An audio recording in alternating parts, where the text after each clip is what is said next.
یوحنا کی انجیل پہلا باب۔ ابتدا میں کلام تھا اور کلام خدا کے ساتھ تھا اور کلام خدا تھا۔ یہی ابتدا میں خدا کے ساتھ تھا۔ سب چیزیں اس کے وسیلے سے پیدا ہوئیں اور جو کچھ پیدا ہوا اس میں سے کوئی چیز بھی اس کے بغیر پیدا نہیں ہوئی۔ اس میں زندگی تھی اور وہ زندگی آدمیوں کا نور تھی، اور نور تاریکی میں چمکتا ہے اور تاریکی نے اسے قبول نہ کیا۔ ایک آدمی یوحنا نام موجود ہوا جو خدا کی طرف سے بھیجا گیا تھا۔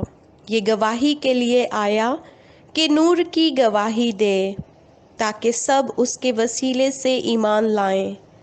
وہ خود تو نور نہ تھا مگر نور کی گواہی دینے کو آیا تھا۔ حقیقی نور جو ہر ایک آدمی کو روشن کرتا ہے دنیا میں آنے کو تھا۔ وہ دنیا میں تھا اور دنیا اس کے وسیلے سے پیدا ہوئی اور دنیا نے اسے نہ پہچانا۔ وہ اپنے گھر آیا اور اس کے اپنوں نے اسے قبول نہ کیا، لیکن جتنوں نے اسے قبول کیا اس نے انہیں خدا کے فرزند بننے کا حق بخشا، یعنی انہیں جو اس کے نام پر ایمان لاتے ہیں۔ وہ نہ خون سے، نہ جسم کی خواہش سے، نہ انسان کے ارادے سے، بلکہ خدا سے پیدا ہوئے۔ اور کلام مجسم ہوا اور فضل اور سچائی سے معمور ہو کر ہمارے درمیان رہا، اور ہم نے اس کا ایسا جلال دیکھا جیسا باپ کے اکلوتے کا جلال۔ یوحنا نے اس کی بابت گواہی دی اور پکار کر کہا ہے کہ یہ وہی ہے جس کا میں نے ذکر کیا کہ جو میرے بعد آتا ہے، وہ مجھ سے مقدم ٹھہرا کیونکہ وہ مجھ سے پہلے تھا، کیونکہ اس کی معموری میں سے ہم سب نے پایا، یعنی فضل پر فضل۔ اس لیے کہ شریعت تو موسیٰ کی معرفت دی گئی، مگر فضل اور سچائی یسوع مسیح کی معرفت پہنچی۔ خدا کو کسی نے کبھی نہیں دیکھا، اکلوتا بیٹا جو باپ کی گود میں ہے اسی نے ظاہر کیا۔ اور یوحنا کی گواہی یہ ہے کہ جب یہودیوں نے یروشلم سے کاہن اور لاوی یہ پوچھنے کو اس کے پاس بھیجے کہ تو کون ہے، تو اس نے اقرار کیا اور انکار نہ کیا، بلکہ اقرار کیا کہ میں تو مسیح نہیں ہوں۔ انہوں نے اس سے پوچھا، پھر کون ہے؟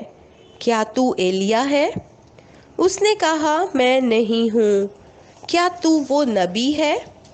اس نے جواب دیا کہ نہیں۔ پس انہوں نے اس سے کہا، پھر تو ہے کون، تاکہ ہم اپنے بھیجنے والوں کو جواب دیں۔ تو اپنے حق میں کیا کہتا ہے؟ اس نے کہا، میں جیسا یسایہ نبی نے کہا ہے، بیابان میں ایک پکارنے والے کی آواز ہوں کہ تم خداوند کی راہ کو سیدھا کرو۔ یہ فریسیوں کی طرف سے بھیجے گئے تھے۔ انہوں نے اس سے یہ سوال کیا کہ اگر تو نہ مسیح ہے، نہ ایلیا، نہ وہ نبی، تو پھر بپتسمہ کیوں دیتا ہے؟ یوحنا نے جواب میں ان سے کہا کہ میں پانی سے بپتسمہ دیتا ہوں، تمہارے درمیان ایک شخص کھڑا ہے جسے تم نہیں جانتے، یعنی میرے بعد کا آنے والا، جس کی جوتی کا تسمہ میں کھولنے کے لائق نہیں۔ یہ باتیں یردن کے پار بیتنیہ میں واقع ہوئیں جہاں یوحنا بپتسمہ دیتا تھا۔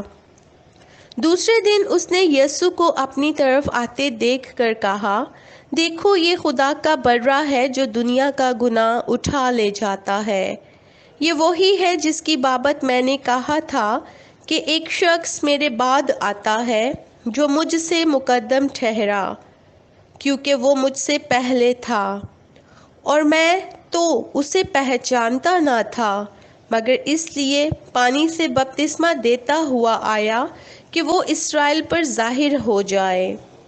اور یوحنا نے یہ گواہی دی کہ میں نے روح کو کبوتر کی طرح آسمان سے اترتے دیکھا ہے، اور وہ اس پر ٹھہر گیا، اور میں تو اسے پہچانتا نہ تھا،